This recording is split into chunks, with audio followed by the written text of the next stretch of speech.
Greetings, sister goddesses. Mama Gena here, and we're back with another installment of our video series that's based on your questions. Thank you so much for writing in and providing such incredible content. Today's episode is about sensuality. Sensuality! It's my favorite topic, but it's a topic that is fraught with both incredible ecstasy and power and a huge amount of turbulence and challenge and muck for so many women. It's an area where we judge ourselves. We think we're not sexy enough, or it's not right to be too sexy, or maybe we're not having enough sex, or not the right kind of sex, or certainly not sex as much as we should or would or could, or maybe it's not even about sexuality at all. It's about the way you feel, the way you inhabit the being, the body called woman, and feel righteous about how raw and remarkable you are. Because each one of us were gifted with 8,000 nerve endings dedicated to pleasure. And today we're going to delve into how sensuality weaves through every facet of a woman's life. Whether or not she's using it or losing it, we are judging ourselves in relationship to our sensuality.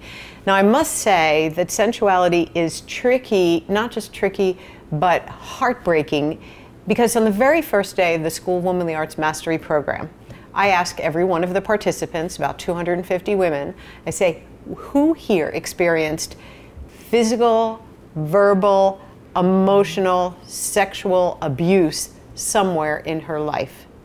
And 99% of the women rise.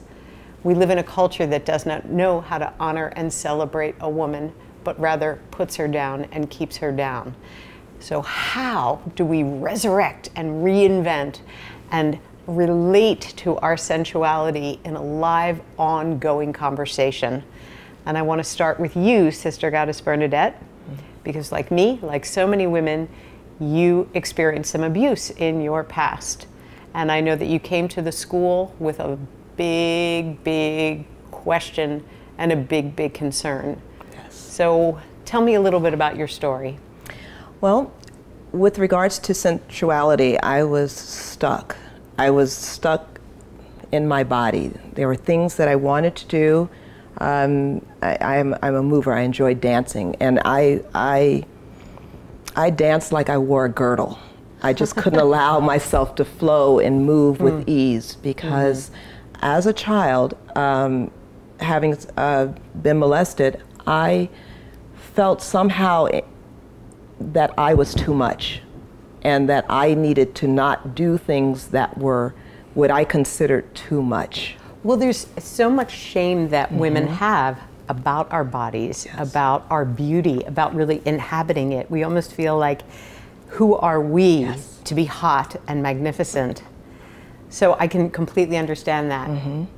And how did that transition for you as you were a student at the school and working with the tools and arts? Well, you mentioned that first weekend. Well, I was one of those that stood, and not initially, I just saw others standing, and I realized I wasn't alone.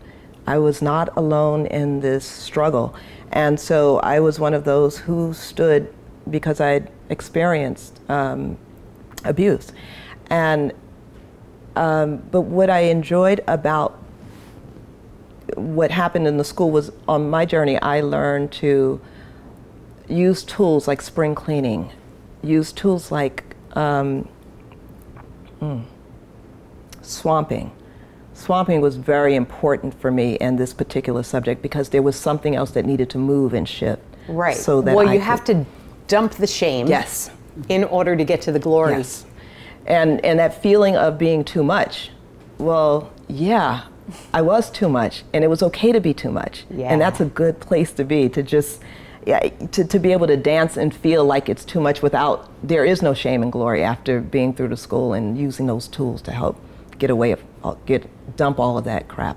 Yeah, thank you. And so how's your dance now? Are you still in the girdle? Oh, these hips can cross the seas. Well, first of all, you're married. I am.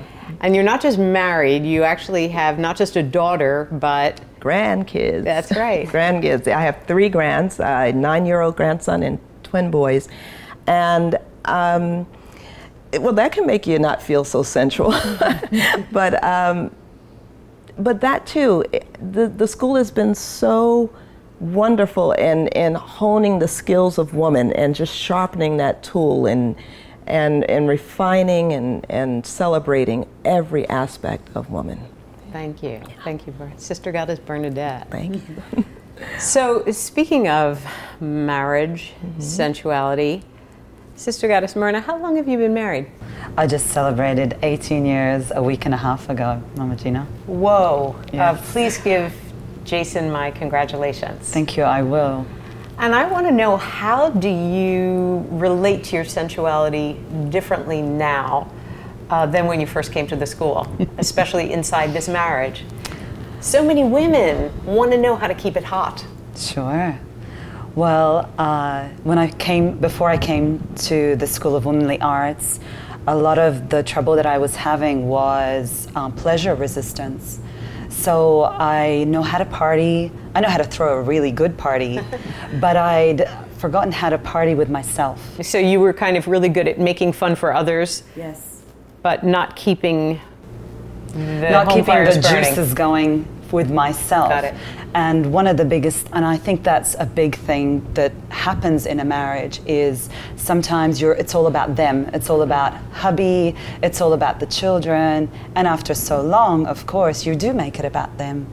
But what I realized through the School of Womanly Arts and reading your book as well was that pull that back and really just start with me and take care of me and turn me on. And that was an amazing journey by itself. Okay, so what are some little practices that you're using to stay alive sensually, just between you and you? Sure. You want me to share my secrets? Yes. So it starts from, amazing, beautiful lingerie. It doesn't have to be something outrageous. It can be just as simple as a beautiful color, your favorite color, to what you wear on the outside, to some colorful things that you put on, nail polish, things like that. Jewelry, something a little fun and flirtatious. Feathers around the house. Flowers are really important. Color, introducing color like that. And then how has these little sprinklings impacted your marriage to your man? Well, because I'm infusing little things like that throughout the day, that tends to make moment to moment really special and pleasurable. And that means there's a whole day filled with pleasure, and that whole day turns into a whole week filled with pleasure. I'm not saying that there aren't other moments, but you're increasing your muscle of pleasure. So that means I have a week, a month of pleasure, which helps Jason and I relate to each other on a turn-on level. That's great. And how is your sensual life with him? Right now? Well, one of the things I've been able to brag about, and that's something else that you've been able to teach me, that I was a little taboo not to brag. And one of the things I'd love to brag about is it feels like honeymoon at the moment. Really? I know. I can't believe it. That's quite an accomplishment, because that's what every woman wants. We want to be married for 18 years and have it feel like a honeymoon. I know. And I have so much to thank my sisters for that, because so much of it is about sisterhood, and the School of Womanly Arts giving me an ability to reflect with my sisters on the journey that I've traveled as a woman. And you know what I see too, because you mentioned bragging. When I go onto the boards, that the online community, I will see you bragging about something wonderful in your marriage, and then you giving her a shout out, and I think so many ideas are generated that way, where we're able to inspire each other through the goodness that is getting created inside of our lives with these disciplines. Absolutely. With the pleasure resistance, I couldn't really brag about such an amazing relationship, but with my sisters now, they're so celebrating and congratulating me and rubbing my head and things like that, so that the juice is flowing between us, which only inspires me to make my marriage even better. Even better. You have to. So many women are depending on it. Thank you. Now, Sade, you are here representing the single woman. Yes. I'm representing the single woman also. I am the single divorcee, you are the single woman not yet married. Yes. So how have you related to your sensuality, kind of your life before the School of Womanly Arts and after? Sure. For me, also one of the women who stood up in the beginning of Mastery, having had some form of abuse in my past, I felt very objectified in my reality. And so the things that people used against me as a woman, I was ashamed of. So there was shame in the way that I saw my sensuality. And I feel like through the course and through the tools and through the womanly arts, you can interchange the word sensuality with power. So it was owning what felt like being objectified and turning it around as power. And so now my sensuality is infused in everything that I do. I think it was the class where we started learning about flirting. Yeah. And the definition of flirting, because I was always intimidated to flirt because it's like, oh, he may be out of my league, or it was always about him. Yeah. But this definition that flirting is an absolute engagement and a turn on of yourself in the presence of others, so that you can flirt when you get a cup of coffee, or when you get a bagel from the deli, or when you're getting on the subway with the conductor. It really is about living in a space of your own pleasure, and when you're turned on, everyone around you is turned on. So my sensuality comes from knowing what pleasures me and letting other people enjoy that in my presence. And so walking down the street, attention that used to make me feel small, now, even if it's someone that I wouldn't want to engage with, I can do it from a place of flirtation, which lifts them higher too, because even though they're getting rejected, they're getting it in such a way that makes them feel like they were seen. So you're getting, so a cat call comes from a construction site, and somebody says, "Oh, you're so hot," and what do? Thank you, it's true. Keep walking. It's awesome. And then the other thing that I will say about my sensuality since taking the courses and using the womanly arts is that my sensuality has become even more intense when I have felt like crap. So it's this idea of fluffing. So when I feel like really, like I wake up and it's like really a zit, like adult acne, come on, like, you know, or I'm bloated today. It's an invitation to be like, well, how can I make that sexy? And, you know, we give ourselves sister goddess names. For me, in my mind, when I feel like really bloated or whatever, I pretend I'm Beyonce. So she's my sister goddess, like alter ego. But in taking the classes, I can remove Beyonce and kind of look to what my inner goddess is. Yeah. And so Gorgeous. That's been really wonderful. Gorgeous, gorgeous. So happy to hear you celebrating what was once an area of shame or no permission, and now you've extracted yours. And that's my goal for you, is to feel empowered, embodied, hot, sensual.